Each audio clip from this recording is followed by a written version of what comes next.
जय हिंद दोस्तों, मैं मुकेश श्रीवास्तव और इस चैनल में आपका स्वागत करता हूं। दोस्तों, आज का जो वीडियो है वो है मंत्रिपरिषद और मंत्रिमंडल में क्या क्या अंतर होता है। यानी इस वीडियो में हम लोग यही जानने की कोशिश करते हैं। लेकिन शुरू करने से पहले मैं ये बता दूं आपको, अगर आप बीपीएससी, दरोगा मेंस या बिहार एपीओ की तैयारी कर रहे हैं तो अनअकैडमी डाउनलोड कर लीजिए और उसमें स्पेशल क्लास कीजिए बिल्कुल फ्री। जी हाँ दोस्तों, मैं 12 बजे दिन में और रात को 10 बजे स्पेशल क्लास लेता हूं। उसमें टॉपिक बाय टॉपिक क्वेश्चन पूछता हूं। उसमें आपको पोलिंग मिलता है। आपको उसमें यह भी पता चल जाता है कि कितने सवालों का जवाब आपने सही दिया है। साथ में अगर आप प्लस कोर्स लेते हैं तो बहुत सारे एजुकेटर मिलेंगे। उसमें आपका हिस्ट्री, ज्योग्राफी, पॉलिटिकल साइंस, बहुत सारे सब्जेक्ट बहुत कम समय में क्लियर हो जाएगा और आप उसमें पीडीएफ भी डाउनलोड कर सकते हैं। तो ये आपके लिए बहुत ही आसान होगा लॉकडाउन में, और आपका समय भी बर्बाद नहीं होगा और तैयारी भी आपका कंप्लीट हो जाएगा। तो चलिए फिर शुरू करते हैं। मैंने यहां पे लिखा हुआ है मंत्रिपरिषद और यहां पे लिखा हुआ है मंत्रिमंडल। सबसे पहली बात कि देखिए, चुनाव होता है हर 5 साल पे, लोकसभा का चुनाव होता है। उसके बाद चुनाव जो जीतते हैं लोग, उसके बाद फिर गृह मंत्री, रक्षा मंत्री बनते हैं। फिर उसके बाद आप राज्य मंत्री भी सुनते हैं और उप मंत्री भी सुनते हैं। क्लियर है?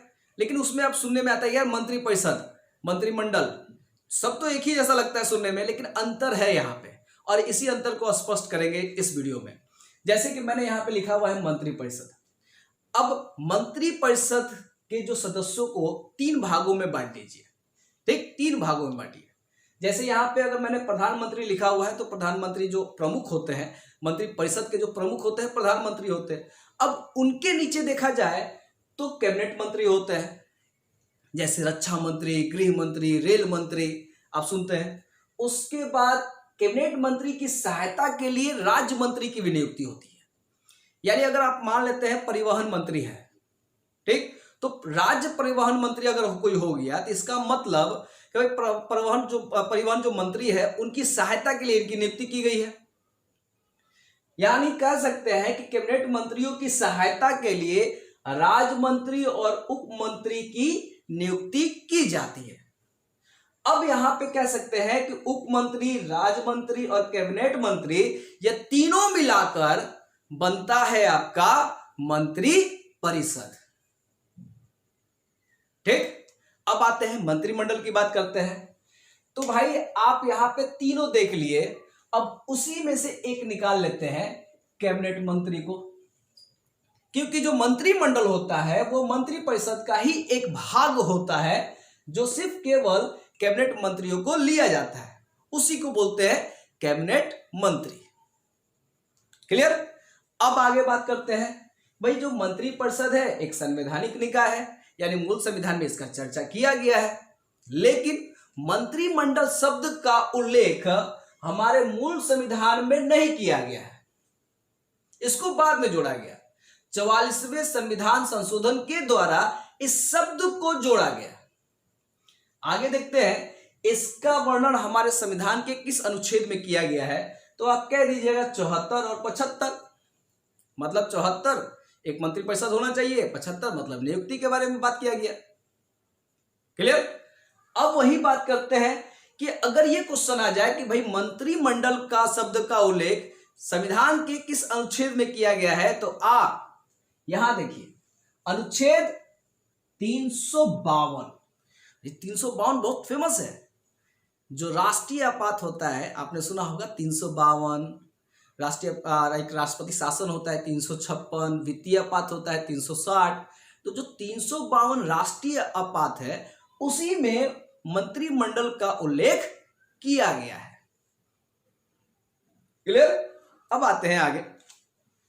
अब यहां पे कहता है कि ये जो मंत्रिपरिषद होता है ना वो बहुत बड़ा निकाय है।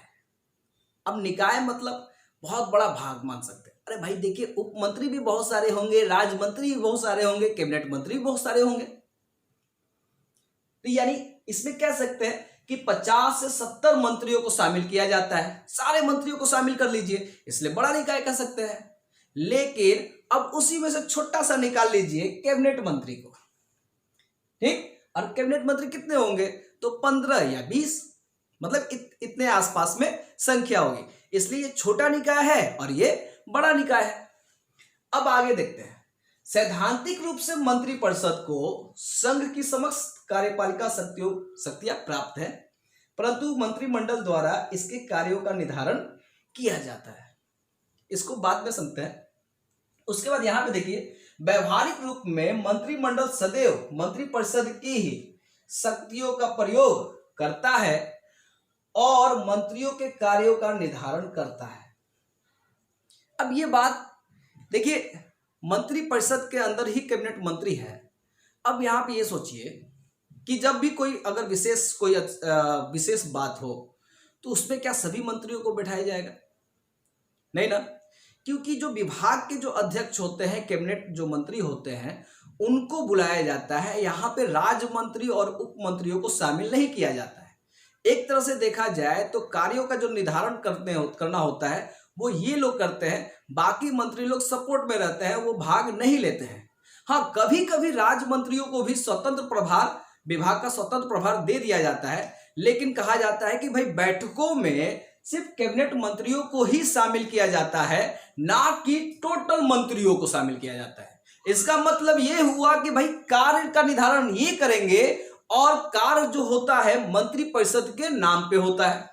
यहां पे कहा गया ना, परंतु मंत्रिमंडल द्वारा इसके कार्यों का निर्धारण किया जाता है, ठीक ना, के द्वारा इसके कार्यों का निर्धारण, यानी सब काम कैबिनेट मंत्री करते हैं और उसके बाद यहां पर इनके नाम पे ही काम होता है। उसी में एक बात और भी है, जैसे हम मंत्रिपरिषद देख रहे हैं, अब कैबिनेट मंत्री भी देख रहे हैं, उसी में किचन मंत्रिमंडल भी होता है। इसका मतलब एक छोटा कैबिनेट मंत्री होता है, यानी 15-20 लोग के साथ साथ में उसी में से एक छोटा निकाला जाता है। जैसे कि मान लेते हैं कि आपके घर कोई पार्टी वार्टी हो रहा है, आप किचन उचन में जाते हैं, देखते हैं ना कि 4 औरतें या 2 लोग बात कर रहे हैं, ठीक, साइड से बात करना हो, सबके सामने बात नहीं करते, कुछ कुछ छोटा मोटा बात करना हो। उसी तरह से कभी कभी ऐसा भी होता है कि 20 में से लोग को 4 लोग खास लोग होते हैं, वो निकल के एक छोटा सा काम, मतलब एक कार्य का निर्धारण करते हैं। अगर देखा जाए तो 20 में भी 4 जो होते हैं बहुत महत्व रखते हैं, वही लोग कुछ ना कुछ खिचड़ी पकाएंगे और फिर सबके सामने रखेंगे और फिर पूरे मंत्रिपरिषद के पास जाएगा और पूरे देश के पास आएगा। यानी ये सिर्फ 4, 20 पूरे मंत्रिपरिषद और पूरे देश के सामने आता है सिर्फ इनके कारण, ठीक। इसी को किचन मंत्री, कैबिनेट मंत्री भी कहते हैं। और इसी तरह से मैं आपको छोटा मोटा एक टॉपिक लेकर आते रहूंगा। जुड़े रहिए मेरे साथ और चैनल को सब्सक्राइब करना ना भूलें, थोड़ा शेयर भी कर दीजिए तो ज़्यादा अच्छा रहेगा। और एक चीज़ और भी कहूँगा, एक क्वेश्चन है जाते जाते, ये बताइए किस संविधान संशोधन के द्वारा मंत्रियों की जो संख्या है 15% की गई है? इसका जवाब कमेंट में करके मुझे बताइए, थोड़ा अच्छा लगेगा।